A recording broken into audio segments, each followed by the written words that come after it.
Well, I can actually see Carmelo's cards a little bit better. We've got Spiral Rescue, Spiral Super Agent, Machine Duplication, and I can't make out one of those cards. It looks like Silent Swordsman level 5. But Welcome back to the coverage of YCS Bochum 2018.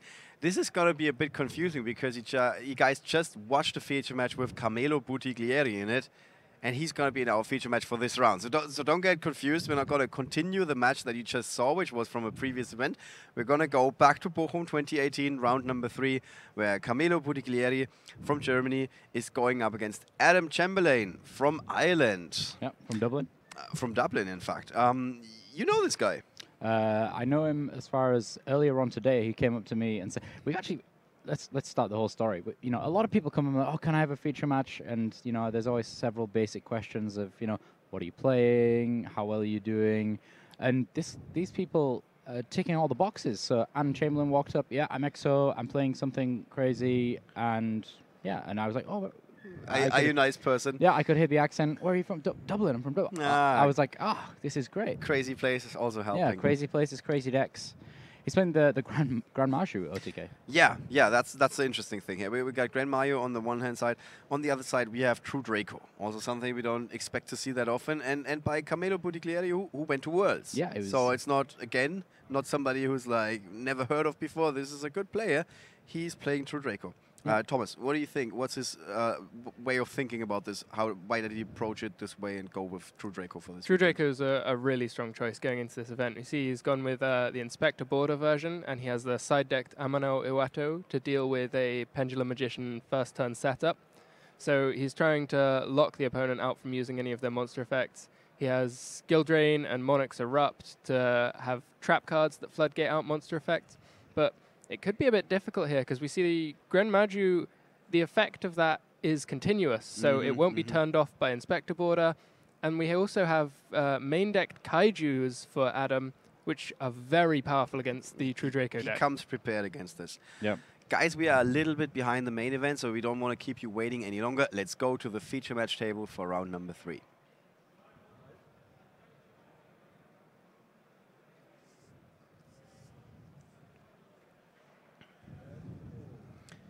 Right there on the left, you see Carmelo. On the right, you see Adam. Carmelo with a new look. I don't remember seeing him like that. And yeah, I'm pretty certain I've seen Adam before, at least once or twice. Yeah. It might have actually been after an event, because those Irish people, they are known to hang around in hotel lobbies for a very long time. Well, may have been the European Championships in Dublin. Yeah, maybe. I don't know. He's So a lot of spell cards and a lot of allures and no monsters. oof. What's this? He's playing the wrong game. Some other games that would be really good. All cards in one color. Yeah. All right. So Thomas, you hinted at it. This is looking pretty good for Adam with the way the matchup is structured and everything. That's right. And Gren Mayu, oof, 3 allures. It's not looking so good for him with that opening hand. He may be in a position where he's forced to set 4 of his cards and then activate the Allure of Darkness and hope that he finds a Dark Monster. But if he goes down that route, he's stuck with an evenly matched that can't really be played because he's got loads of cards clogging up his board. And he might even be forced to play the blind Allure more than once in a single turn, just to keep digging for an answer. Just imagine we see 3 times a blind allure. Yeah. That would be a first. That would definitely be a first. Yeah. But he's not going first. Very happy to see that. This is really good for Carmelo him. is playing first, yeah. Adam just needs to draw like a Necroface, basically any Dark Monster, and be in business. The Necrophase would be really good. Necroface would be perfect. That would be the perfect thing to draw. Okay. Strong start for Carmelo here, getting the first turn card of Demise, just finding Anti-spell all of the fragrance. resources. Oh, that's really rough. So no shenanigans with Allure of Darkness, at least not in the first turn, thanks to the Not until anti-spell the main fragrance. phase 2, we see evenly matched. Yeah. Okay. Good point. Good point. I keep forgetting about this. This game is way too complex. Evenly matched is great. Wow, so this is weird. Like, both of these guys have interesting opening hands, to say the least. This is a nice mix of different archetypes, this True Draco. And we don't always see it with the Monarchs. Nope. Yeah, so there's a lot of searching going on for Carmelo here, Mhm. but everything that he's accruing so far is going straight to his board. He's played Card of Demise, so he won't want to be ending with any cards in his hand. Yeah. Unless he draws his one copy of Solemn Judgment, he's likely to get absolutely hammered by this evenly matched coming down. Yeah. So Anti-Spell Fragrance. Does nothing too evenly. It's terribly. You're feeling so secure in this spot and everything. Is that there's a Grand Mayu. If we have the face cam here, just when he says battle phase, you can pinpoint the moment that Carmelo's soul rips in half. Oh, he He's got the Solemn! That's amazing. Oh my god! The perfect draw from the True Draco heritage. Look at him. So his soul was not ripping in half. Yeah. He was like, "Oh, I got this. Look Yeah. at this. Look at Carmelo. He's in his happy place right Yeah. now." Adam was here ripping, and Carmelo was like, no. Oh my god! This was Set also for the last pass. card that was set. Like we didn't even see it on the app with all of that searching going on.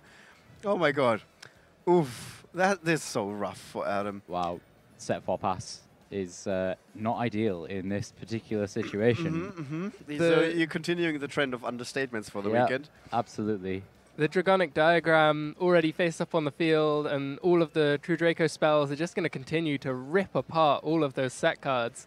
So one, maybe two of them will be gone before we even get back to Adam's turn. Yeah, and also like in case you're wondering, this chair's not automatically like moving left and right like that. This is actually Carmelo's own work. He's sitting in a very comfortable position. He's like so relaxed right now. Wow. Oh, wow, that was such a Solemn surprise. Judgment. Honestly. Is that the first time we're seeing Solemn Judgment on the live stream as well? I think it might be. Oh my god! Don't get me into this situation again. I've seen this card a million times doing coverage, but on the stream, probably not. I don't think so. I think it's the first time. It's like we're watching like the oldest cards in the game again. Yeah. With Monster Reborn and Solemn Judgment, and just wait for Chinzo. Although we have seen that card on the stream Yeah, before. we definitely have. All right. So he's taking out one of the many allures. Yeah. It's like, yeah, that's like the best user can get out of this card right now. Yeah. With like nothing to combine it with. Yeah, that's rough. Oof. So, Carmelo Buttiglieri in a very, very good spot right now. Thanks to that anti-spell fragrance, completely shutting down anything that Adam can do, really. He's down to one Allure of Darkness. At this point, it looks like a practical choke that is being played on him. He does still have the Raigeki set as well, though, so if he's able to get to his main phase without that being destroyed by Masterpiece, he may be able to attempt to pull something back together. The Masterpiece being summoned with a monster and trap immunity will not be protected from Raigeki, so there is potential for counterplay, but it's really not looking good for Adam at this point. He needs to find his way to a Pot of Desires to start pumping up the attack of his Grand Maju in hand. Right. And he's down to 2,150 LP, so not much more breathing room for him. He needs to make his comeback right now. But if we see him finding his way into banishing some cards, then only 4,000 life points left on the other side of the table. That's also a good point. You can have a very big Grand Maju very quickly. So the Raigeki does survive. I think that was Wow. Oh all my God. three Allure Three of allures Darkness. are all gone, and oh my god, this game. And the Raigeki There's the lives through Raigeki. the gauntlet. Oh, I don't want to be Carmelo And the, right now. the Masterpiece is not protected by spell cards either, That's is correct. Right, It's yeah. only got immunity to monsters and traps. it? Only got immunity. There's the Monarchs Erupt. Interesting that was chosen to be flipped there. He can't activate it later in the turn if he doesn't flip it now, but I believe it destroys itself in the end phase if he doesn't control a tribute summoned monster.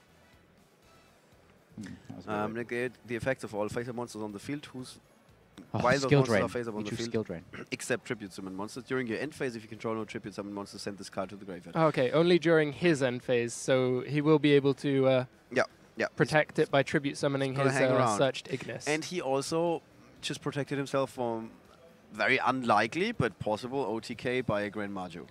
Grand Maju wouldn't have any attack at this point because there's only 2 banished cards, I believe. Yeah. I mean, if he somehow went into combo mode and everything, and yeah, you're right, of course. Like, he was a million miles away from that. Now, we see Skill Drain and Ignis Heat. in Camelo's hand.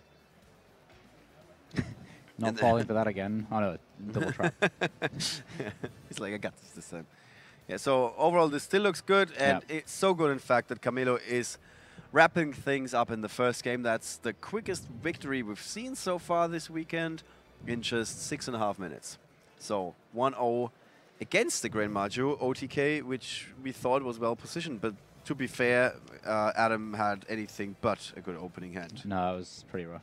Playing second into anti-spell fragrance is difficult for just about anyone in this format. And Solemn Judgment, let's not Sojo forget as about that. For that evenly matched, that would have Yeah. otherwise made all the difference. Yeah, that game was a completely different game if he didn't have Solemn Judgment. Yeah. Just the merit, yeah. It sings to the merits of Solemn Judgment of just how strong it is. All right, let's see if Camelo has anything in the side deck that he can bring in that's going to help here. And he's got a lot of board wipes with Darkhold, Raigeki, and even Lightning Vortex. Imperial Iron Wall. Absolutely devastating in this matchup. So It's like, did somebody tell him? Hey, this is you're going to be in why a would you feature be match? playing Iron Wall? Yeah, you're going to be playing against somebody who wants to banish a lot of cards. Is it good against anything else? it's Imperial Iron Wall's great. It's good against all sorts. It's good against the Lightsworn deck. Resolves around Mizuki's Yeah. and Snow. Okay, so, but Yeah. but not like it's not like against the main decks that you're going to see this It's weekend. very good against Trickstars, and it's typically brought in as a counter side deck for evenly matched. So we see that the True Draco deck, if it hadn't had the Solemn Judgment there, would have been absolutely ripped apart by evenly matched. But Yeah. if your opponent goes to the battle phase with nothing on their side of the field, flip up an Iron Wall, or even just you don't need to wait until they play the evenly matched and then chain your Ooh. Iron Wall. This man is a sadist. That's even better. But I don't think that we even see outs to an Imperial Iron Wall from Adam here. Mhm. He doesn't have any Twin Twisters. His Cyclones. He has Cosmic Cyclone, but as a card that banishes the target, it's not the best against Iron Wall. You have to Yeah. chain it to the activation. Yeah. He does have That's his a only hope. Royal Decree, 3 copies of in the side deck, so that would be able there you to go. turn off the That'll do it. Iron Wall. That's going to be interesting to see But what Royal, these guys are going to be drawing into. Royal Decree not the strongest against True Draco, because even if you negate the effects of their traps, they're still just tribute fodder. Yeah. Mhm. In this particular scenario, against that Iron Wall, may make all the difference. Interesting. I mean, they have some interesting side deck choices here, and very good for this particular matchup. I'll be intrigued to see whether Adam opts to go first or second here. So Mhm. the True Draco deck, one of the best decks at playing second into a board, and Adam's deck is all about cheesing through huge amounts of damage, so he may want to have the first battle phase. Yeah. So we see a Raigeki in Adam's opening hand.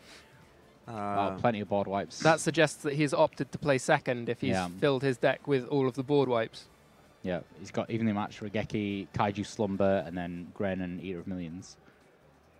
That's better than his first turn Yeah. opening hand, but I think almost anything is better than his first turn, first game opening hand. Well, his first game opening hand looked absolutely fine until we saw the Anti-spell Solemn fragrance. Judgment. Oh yeah, and the Yeah. Solemn Judgment. Yeah, that's true. It's the second time this weekend that we see like somebody being locked down, and then all of a sudden this one counter trap is making all the difference. Yep. 5 face downs. And No. Card of Demise. Oh my!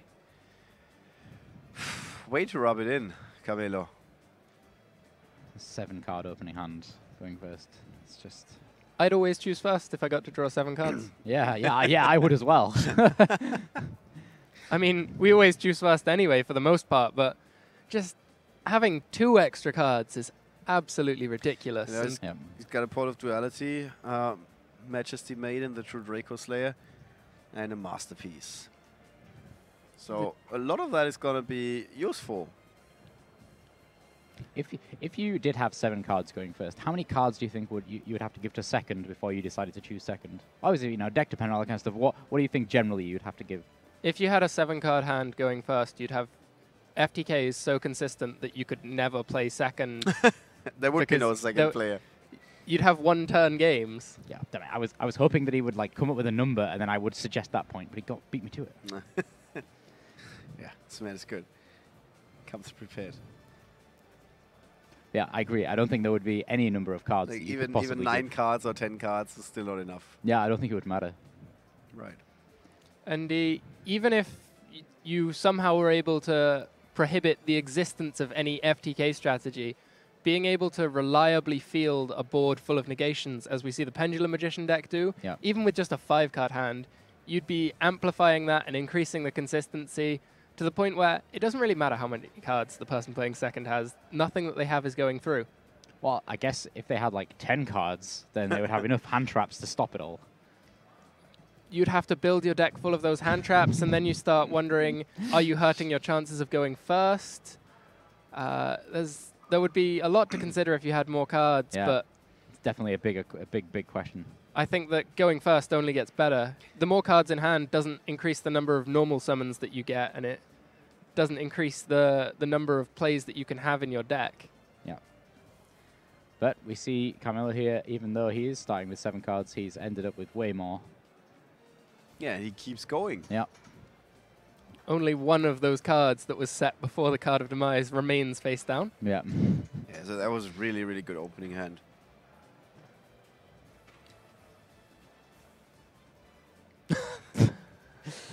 Oh, wow. I wonder how This many is- cards will be left in Carmelo's deck at the end of this first turn. You think he's gonna play the deck flip OTK? Yeah, it's actually quite scary because if Adam is managing to resolve a few Necrofaces, we may end up seeing Carmelo deck out here. Well, the Gren Maju is already sitting pretty at 4,000 attack or more from just that Pot of Desires. Yeah, exactly. And then Eater of Millions as well. Eater of Millions, you can even banish your entire extra deck to Yeah. summon it. Exactly. If we saw that happen, there would be 25 banished cards, putting it instantly up to 10,000 attack points. Yeah, I think that's right. So yeah. there's nothing that Carmelo has to stop an attack, or is there? What cards does Carmelo have on his side of the field? Doesn't look like it.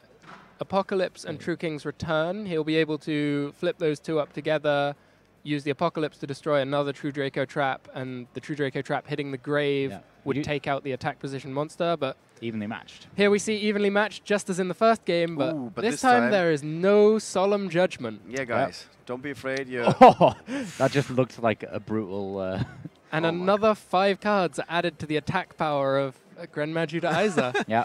okay. If Adam doesn't win this one, What- he really needs to find a new game to play. What is the protection of this masterpiece? I didn't see what... It's a should good be. question that I don't know the answer to at this point. I assume that it has to be immune to spells, or we wouldn't be waiting so long to see this Regeki. Yeah, Right. that's true. He just passes play. Just pass. Yeah. Surely Yeah. you, at the very least, Eater of Millions or something. Do W- something. I wouldn't summon the Eater of Millions. He's given up his battle phase to play Ah, evenly true, matched. yeah, sorry, I forgot about so the battle phase. you'd just be losing your Eater of Millions for Yeah. no value. That'd be sad. Yeah, but now it's coming to the top. Yes. He and can tell by oh, and there's a Necrophase. at this point, he's able to play both the Eater of Millions and the Gren Maju in the same turn. Yeah. And one of them will be able to push past the Masterpiece. Mhm. I don't believe that it's immune to monster effects at this point, though I did miss it being summoned. Eater of Millions is going to be on more than enough to attack over Masterpiece anyway. Oh, isn't it? absolutely. Does Eater of Millions count both players face down banished? Let's just bring him Not up again. 100% sure. Banishing 5 or more cards from your hand, field in or extra deck, face down. This card gains 100 for each face down banished card. That's it. Yeah. Okay, so the opponent, Carmelo here, has 15 face down banished, 5 from Evenly, and 10 from Desires. Yeah, and we see another 15 from... I believe that was only 10. Oh, did he only banish 10? Yes. I would think he would banish them all, but didn't see. Well, Maybe he's assuming waiting for that another the one. Masterpiece isn't immune to monster effects, he can just banish it face down Yeah, with the true. effect of the Eater of Millions. It's exactly. still, It's hard to say without knowing the immunity of Masterpiece. I think he will be forced here to take out the Gren Maju just so that he doesn't bleed away the last of his life points. Yeah. Eater of Millions obviously with the stronger effect, but much, much lower attack at this stage. Yeah.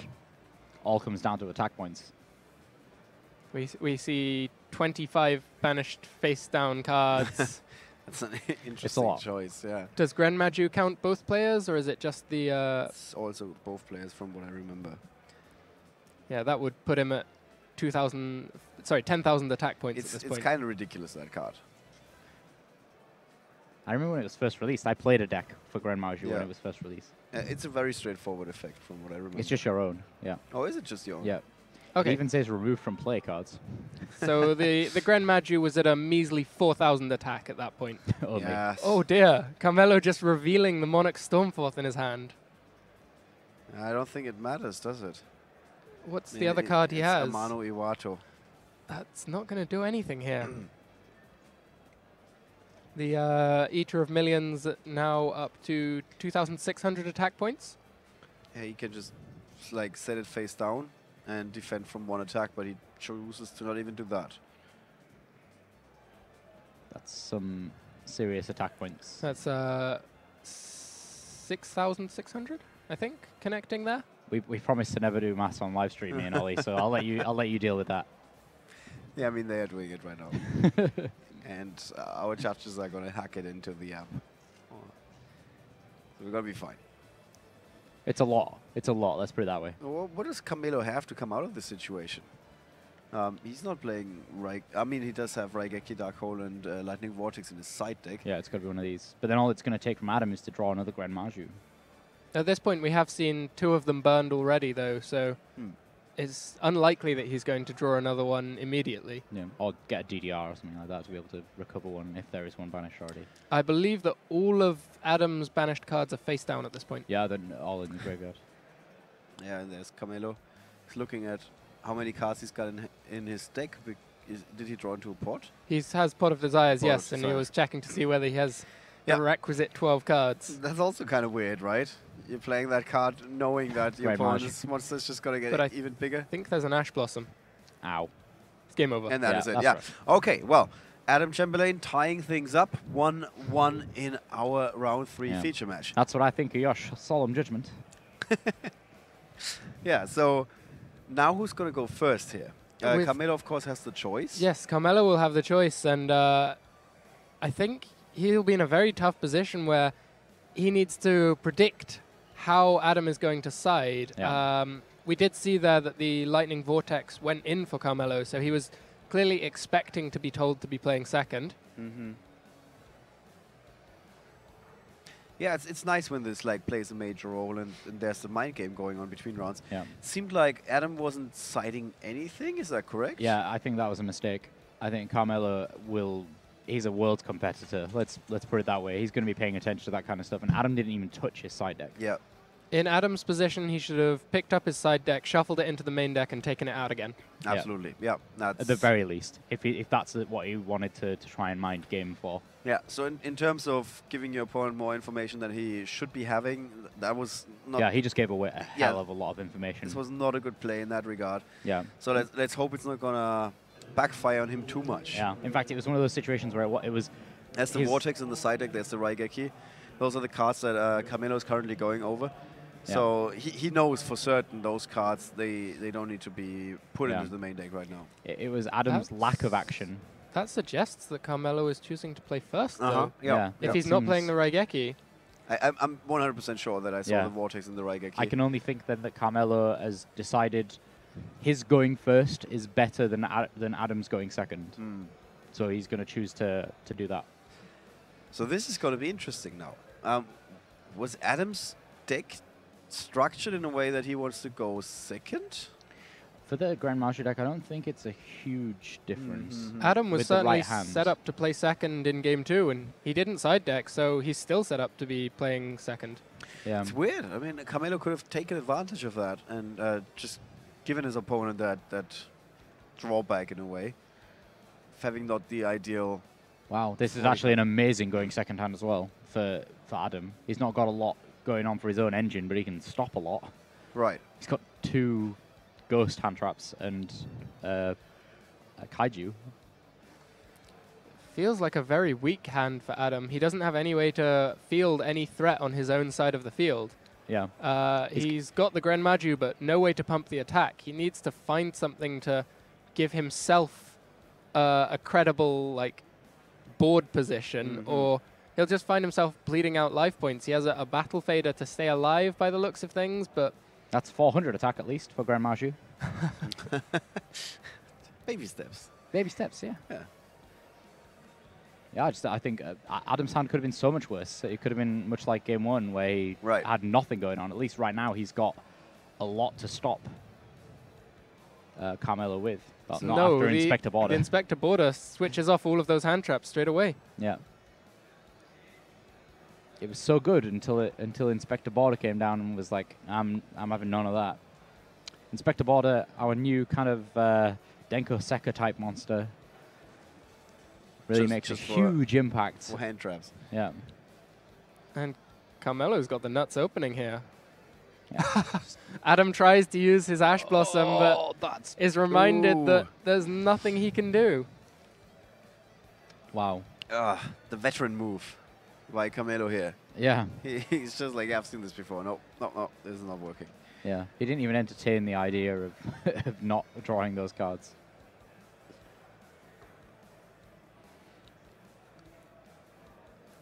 Yeah, save for yet another unanswered evenly matched. It doesn't feel like Adam's in a strong position. Right. He also gave away one card in his hand. Not like terribly important, but still. And we see that Masterpiece immune to spells and traps, so a Raigeki or a Dark Hole wouldn't solve the problem. Yeah. Yeah, so Still the Kaiju. a will- Carmelo strategy of like putting yourself in a spot where you can't be defeated in a way. Yeah. So far working pretty well for him. He needs something to like wrap things up. Yeah. It's a good start, but we're not quite there yet. I think, Inspector Border, I don't think we talked enough about him. He's going to make a huge impact over the next, months, years of Yu-Gi-Oh! I think. Mm-hmm. He's such an important monster. I can only really see Adam coming back in here if he's able to draw into something like a Pot of Desires, into an evenly matched, Yeah. and then follow up with a Kaiju for the Masterpiece in main phase 2. Yeah. Right. Yeah, even just if he's able to get, as you say, Pot of Desires, he gets a decent chunk of attack points on the Gren Mayu at that point. So here Carmelo is it's like showing his cards. He's like, this is what I got. Yeah.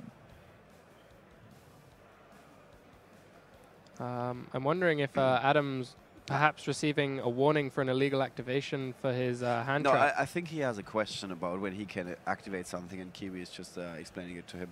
Yeah. It's my best guess. It's fully explaining Inspector Border. It's got quite a short amount of text and does quite a lot. Well, I say short. The important bits are quite short. In relative terms, Yeah. maybe. Yeah. So it cannot be normal or special summoned if you control a monster. Well, he met that requirement. He summoned it first. Neither player can activate monster effects unless the number of monster effects that player has previously activated that turn is less than the number of monster card types currently on the field.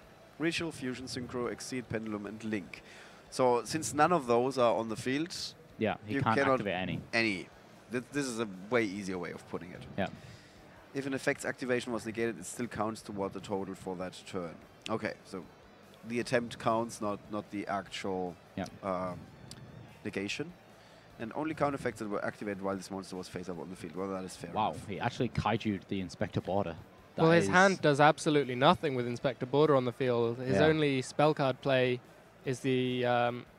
Yeah, I guess he can just set Gramayu after this. But oh no, still he'll probably Masterpiece. summon the Gren Maju to force the effect of the Masterpiece, and then he'll be able to use his Ghost Ogre in hand to at least take it out. That's true, yeah, 'cause He it's needs to spell s- and trap immune. Yes, he needs to stop himself from losing life at this point. So even if it costs him a monster on field for that Gren Maju effect, Mhm. he will at least be able to take it out if he can force the effect. If that's the way he sees it. And we've seen some different decision making than what we guessed. Oh, Yeah. there was an Imperial Iron Wall. Oh, he hits the second Necroface with the first. Wow, that's That'll nice. really start to pump up the Gren Maju. Well, there's Raigeki gone. Not gonna lie, I really love seeing an Imperial Iron Wall get banished off Necroface. Makes me feel good inside. Like, that's what you get. Yeah, just warm and fuzzy. I used to play this kind of deck. That's what you get for your anti-cards. Yeah, so It's 2 copies actually. 2 copies of Imperial Iron Wall are gone. nah, that's what they get. I Sorry, think, I played a Gren Maju deck. I understand the pain of seeing an Iron Wall. Yeah, I'm not sure if you understand the entirety of the pain. The critical thing to see there was the a copy of Disciples being banished. With True Draco deck, you have complete ability to continue to recycle your True Draco cards for so long as you have 2 copies of Disciples left in play. Yep. But as soon as 2 copies are banished, you don't have any way to keep that loop going and be able to recycle your resources and have the inevitability of the rest of the game. Right. I mean, he's got 1 copy in hand, but that's not going to do as much. I said that I didn't think there was any continuous spells and traps for Masterpiece to use here. So he's activating the effect of Apocalypse to halve the attack of Gren Maju by sending Disciples from the field to the grave. Yeah. Oh no, he's gone for the tribute summon effect. That's wow. That's also a valid even better. option. That's and even better. Yeah. Even better, yeah. Camelo is really like, he's got a hold of this. Yeah, yeah. Well, Masterpiece is just phenomenal. It's a good card, yeah. Yeah. I heard. Yeah. We'll see Battle Fader buying an extra turn here for Adam, There's a new Inspector Border for Camelo in hand. but it can't be summoned. Can't be summoned right now. No, that's true. Just imagine, Adam gets rid of the field, and then there's a new Inspector Border hitting play. That's like such a trolling move. Yeah, that would be. Like, okay, I That'd give be up. I give up. I've seen it. Yeah. I've seen enough now. Bam, How bam. bow. There's the Battle Fader. It's interesting that he chose to use What the year Battle is this? Fader to interrupt there. We can see that he wasn't going to suffer lethal damage, so it's often a card that you choose to hold on to until the turn where you Yeah. absolutely need it. Mm-hmm. Yeah, Was that- actually, and that would have been. Did he just better. pick That's up an evenly matched? matched? Yeah. Oh dear. he could have tanked those 2 hits Rah. and been in a position to at least take down one of these masterpieces.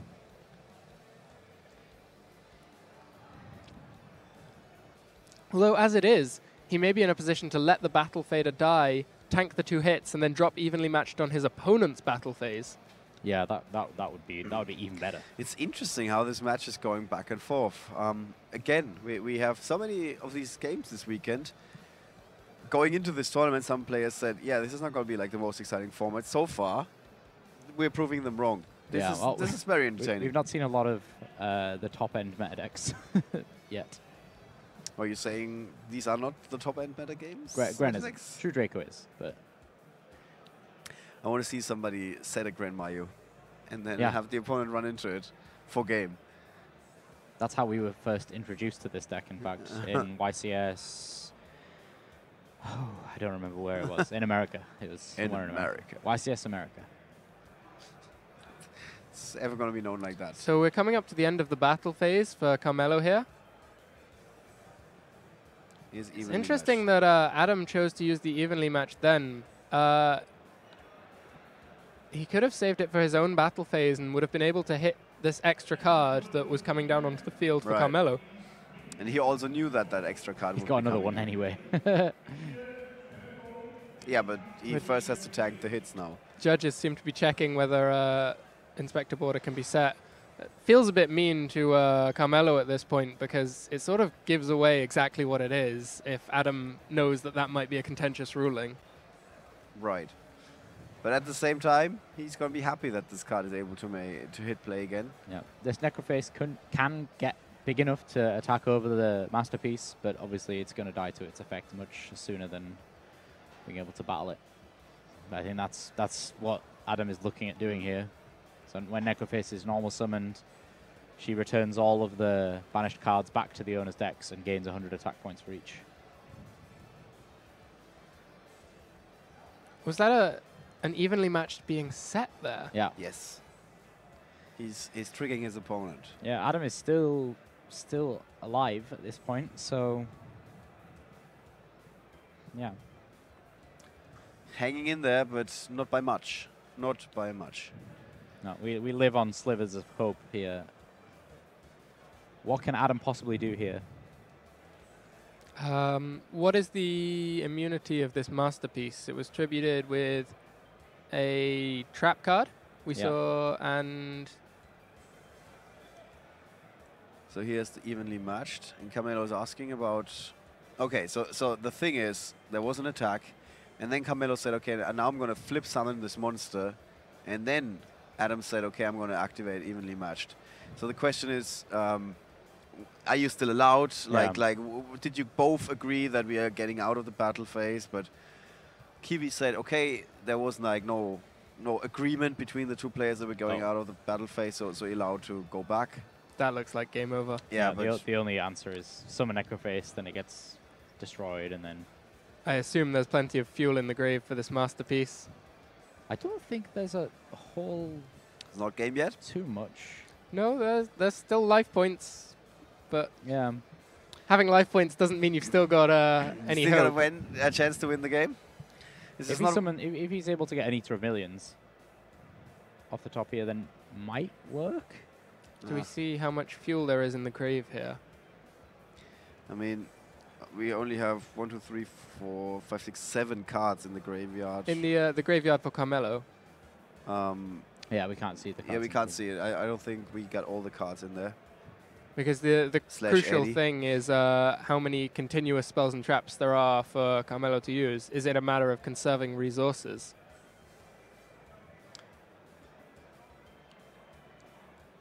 So Carmelo almost toying with the opponent here. Don't like the spot that Adam is in. No, I don't think Adam does either. No. He needs the top deck now. Yeah, that's completely useless. It's a Galaxy Cyclone. Galaxy Cyclone? Cosmic Cyclone. There's too many Cyclones. Yeah, cannot be activated thanks to that anti-spell fragrance. Yeah. And he might be setting Necroface. Yeah, that Nah. would keep him alive just a little bit longer. Yeah, just hanging in there. Adam's got the look of a man with no plays.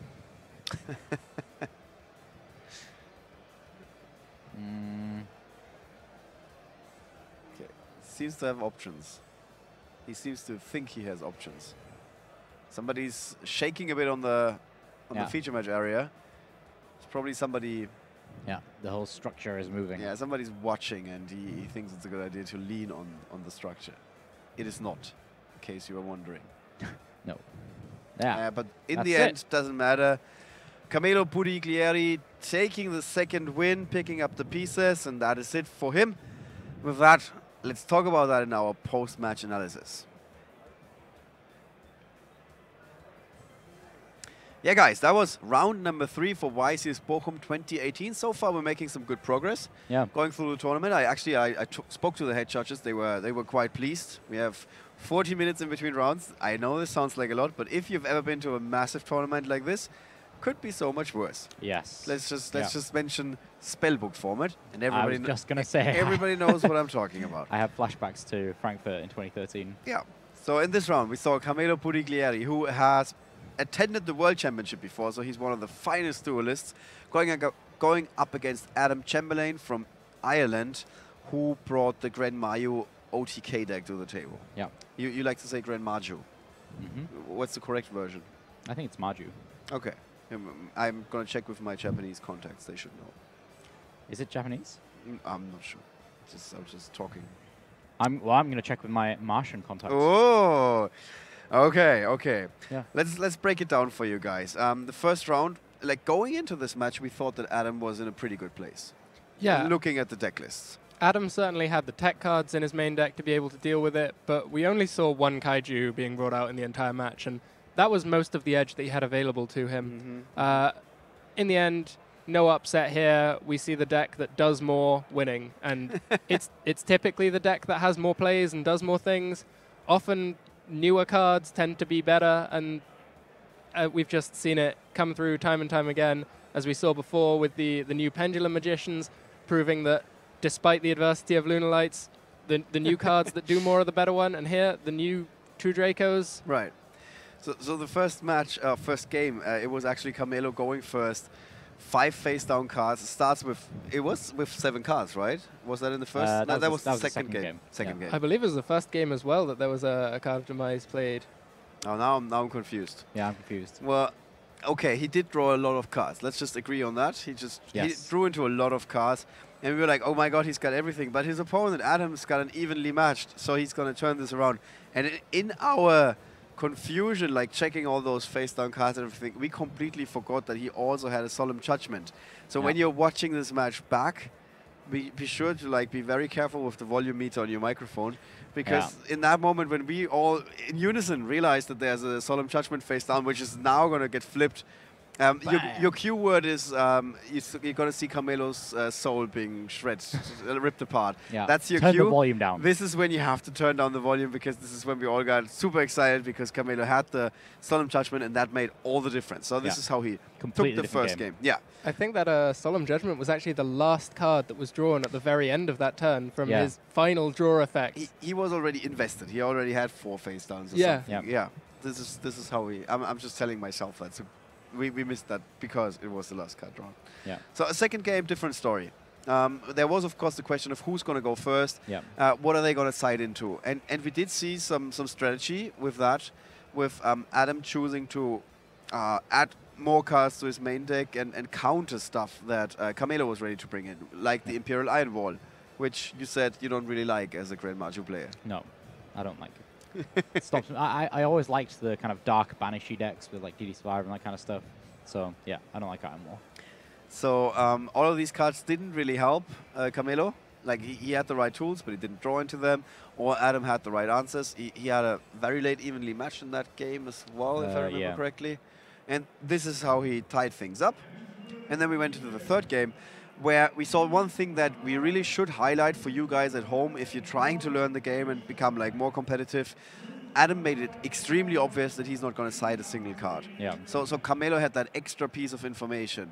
And that allowed him to stack his deck in the most legal of ways to say, okay, now I can go first, because I know you're not going to change anything about your deck. So I think it's very hard to disagree here. This was probably not the correct move. No, I think it was a small mistake on Adam's part, which led to a much bigger result, especially against a player like Carmelo, where he's been to the World Championships. He's paying attention to this kind of stuff. You know, the regular gameplay, he's got locked down. He doesn't need to worry too much about that. These little bits of extra information that he can get by really paying attention to his opponent, that's what makes the difference. Yeah. So that was kind of make or break, and gave him a bit of an edge. And he did exactly what he was planning to do. He assembled a gigantic field and gave his opponent almost no way out there. Yeah. I was almost very surprised not to see Carmelo opting to play second, because having given away that information, to me, the capitalizing move would have been to side deck to go second myself and force the opponent with their deck built to go second into going first. I know that True Draco is very good at dealing with a field full of cards, all of the True Draco spells and traps, destroying things when they go to the grave. I think that he could have done more with that information that he had available to him. Yeah. That's a Well, good point. interesting. When we interview him, we can see if he did pick up on that. Right. Speaking of interview, that's what we're got in store for you guys next. Don't go anywhere. We're going to be right back with a winner interview after round number 3.